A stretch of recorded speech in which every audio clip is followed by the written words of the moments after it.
Okay, so if you've been basically anywhere online lately, or even just watching the news, you've definitely heard about AI, Right. Oh, absolutely. It's everywhere. and specifically OpenAI and ChatGPT. But the headlines only tell you so much. What's really driving them? What about the power they're building and the huge changes they're pushing for AI's future? That's exactly what we want to get into today. Yeah, let's unpack that. And we've got a great guide for this. We're diving deep into Karen Hao's fantastic new book, Empire of AI, Dreams and Nightmares in Sam Altman's OpenAI. Just came out from Penguin Press, 2025. Renew them. Yeah, and it really gives you that insider perspective. It tracks OpenAI right from the beginning, the founding days, all the way through the whole ChatGPT phenomenon. So this isn't just a tech rundown. We're looking at how an idea, maybe even a mission, can kind of twist. Exactly, how it changes under pressure. It's not just about the tech, but the moral choices, the power plays behind something this big. Right, so our goal here is to pull out the key stuff from the book, the Mm. contradictions in their ideology, the picture it paints of Sam Altman, their leader, and the real ethical costs. Basically give you a shortcut to what's really going on. Mm-hmm. And one of the first things that jumps out, I think, is how describes OpenAI's start, as this transparency first, open source nonprofit. That was the whole idea, wasn't it? OpenAI. Yeah, the name itself, it feels almost pointed now looking back. It really does. So they start with these ideals. What happened? What pushed them away from that? Well, Hayao maps it out really carefully. That original spirit, it fundamentally changed as the stakes got higher, and especially as the money started rolling in. Big money. Huge money. That transparency just kind of evaporated, replaced by secrecy. These proprietary models, meaning, they guard the tech and the data really closely now, and a very, very polished PR game. It sounds like a really stark shift. It is. And the irony, like you said, is thick. OpenAI positioned itself against the closed systems like Google's DeepMind, right? But Hao argues they ended up becoming maybe the most secretive. Wow. And you mentioned the money that Microsoft investment must have been key. Absolutely pivotal, $13 billion. Hao makes the case that this didn't just fund their research, it fundamentally changed OpenAI's DNA. It's sped up that whole shift towards being, closed. It makes you think, doesn't it, about that tension between, ideals and just rapid, massive growth in tech. For sure. And that leads us straight to the person steering the ship, Sam Altman. Karen Hao paints a really complex picture of him in the book. Not just a simple tech founder story, then. Not at all. He's presented almost as a paradox. Like, on one side, he talks a lot about being deeply committed to handling the existential risks of AI. The scary long-term stuff. Yeah. Like AI getting out of control. Exactly. The potential dangers to humanity. But then, Miyazaki points out, he simultaneously makes these decisions, these strategic moves, that seem to actually accelerate those very risks he says he's worried about. Huh. That's quite a contradiction. Yeah. How does she explain that? Is it like he doesn't see it, or is it more calculated? It seems like a mix, but Hauer really emphasizes his ambition. The book shows how he builds this incredibly loyal inner circle, manages his media appearances super carefully, and is just very skilled at playing the Silicon Valley game, The egos, the power dynamics. So he's got people who really believe in him, but others are maybe wary? Yeah. Admired by some, definitely, but feared or at least viewed with caution by others.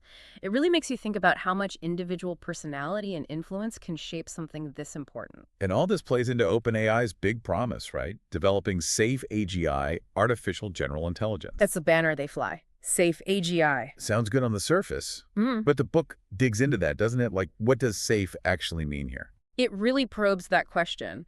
What does safe mean when you're talking about a potentially super intelligent AI?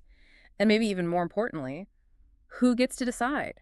Who defines what's safe enough for the whole world? Right. Is the goal really about controlling it for safety's sake? Yeah. Or is it more about, being the first one there, the one who gets to commercialize it? The book definitely leans into that question. Is it control or is it monetization?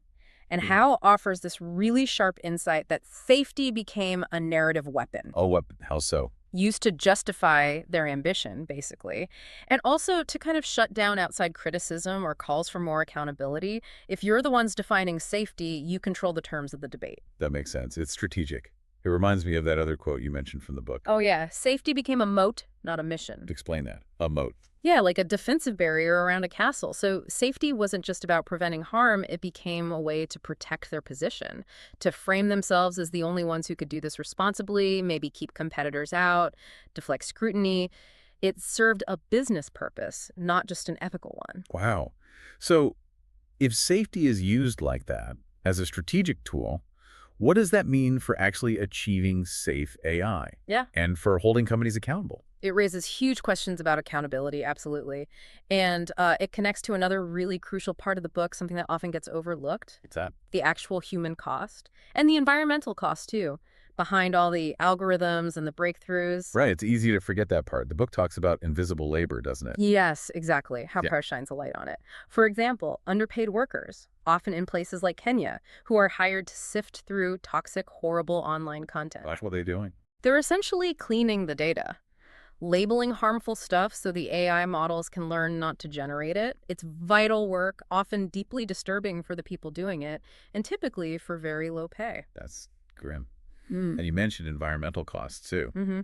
Training these huge AI models takes an incredible amount of computing power, compute they call it, and that compute uses vast amounts of energy, leaving a pretty significant environmental footprint. Plus the pressure inside the company. Yeah, Howland describes intense pressure on the researchers, a constant drive to scale up, go faster, bigger, sometimes pushing aside deeper ethical thinking or deliberation because speed is the priority. And Hal connects this to empire building, like historically. She does. She draws this parallel between these modern tech practices and older forms of empire. Things like outsourcing labor to cheaper places, extracting value, concentrating wealth and control in the hands of a few elites. It really makes you stop and think. When you use ChatGPT or some other AI tool, how often do you consider, all the hidden stuff that went into making it?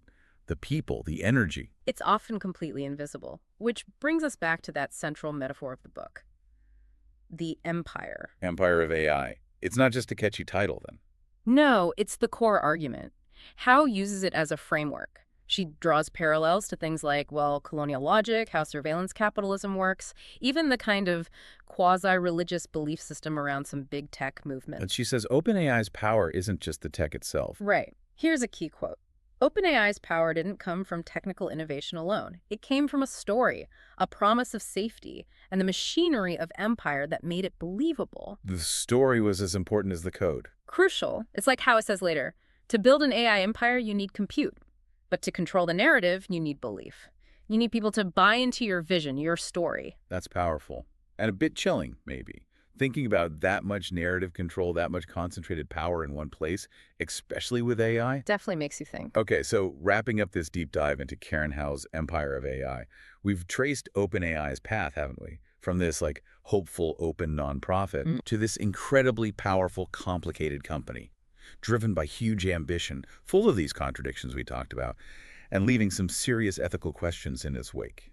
Yeah, I think the big takeaway is how vital it is to look past the shiny tech surface. You really have to try and understand the power dynamics underneath, the real human effects, the motivations driving it all. It's not just about the AI, it's about who controls it and why. Exactly. It's about power. Which leaves us, and you listening, with a pretty big question to chew on, doesn't it? As we race towards this future with potentially powerful AGI, how do we, as a society, make sure that genuine safety and fairness and equity, how do we make sure those things come first? Ahead of just ambition or profit or unchecked power. That's the critical question, isn't it? It really is. Because it's not just about building the tech, it's about the kind of world we're building with it. And maybe thinking about that. Yeah. What role can you personally play in shaping that conversation going forward? Something to think about.